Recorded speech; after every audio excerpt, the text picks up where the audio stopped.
शिवसेना विरुद्ध आरजे मलिष्का वादाचे जोरदार पडसाद मुंबई महापालिकेच्या स्थायी समिती बैठकीतही उमटले। मलिष्काच्या घरी जाऊन डेंग्यूच्या अळ्यांबाबत नोटीस देण्याच्या मुद्द्यावर सपा गटनेते रईस शेख यांनी हरकतीचा मुद्दा उपस्थित केला।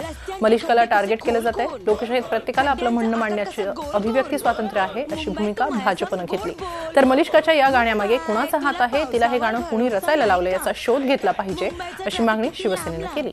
व्यक्ती स्वातंत्र्याच्या अनुभूतीनुसार कुठल्या तरी व्यक्तीने टीका केल्यावर तिला अशा पद्धतीने प्रताडित करणं हे योग्य नाही। भारतीय जनता पक्षाने त्याचा निषेध केलेला आहे। भारतीय जनता पक्ष त्यांच्या बरोबर आहे, परंतु अशा पद्धतीने रस्त्याचे खड्डे बुजवण्यामध्ये ती तत्परता न दाखवता तिच्या घरी अळ्या शोधण्यामध्ये जी तत्परता अधिकाऱ्यांनी दाखवली हे अधिकाऱ्यांची मानसिकता दाखवते। एखाद्या व्यक्तीने कंप्लेंट केल्यावर तुम्ही तीच तत्परता मुंबई शहरातले खड्डे बुजवण्यामध्ये दाखवली असती तर आम्ही तुमच्याबरोबर असतो। महानगरपालिकेमध्ये आज 232 नगरसेवक बसतात आणि प्रत्येक नगरसेवकाच्या विभागात काही ना काहीतरी थोडी कमतरताही असतेच। कामं जरी झाली तरी कमतरता असते, कारण काम करत असतानाच असणाऱ्या माणसाच्या हातून चुका होतात आणि एखादी चूक असतेही।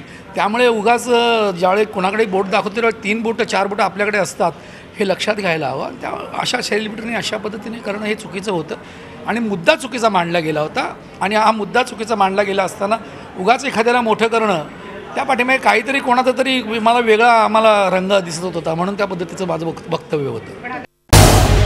झी 24 तास रहा एक पाऊल पुढे।